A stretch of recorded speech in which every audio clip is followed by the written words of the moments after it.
કયું એ અત્યારે નવી લોન્ચ થયેલી છે એમાં જે નાખીએ ને એમાં 24 છે ને પેલું 7 વેપન છે ને એમાં માઇક્રોન્યુટન છે, હ્યુમિક છે, ફલ્વિક છે, હા એમ્યુનો એસિડ છે.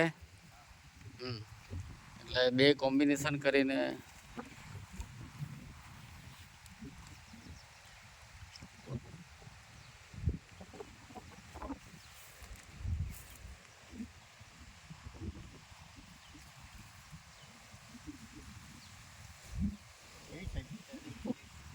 રીંગણ બહુ સરસ છે.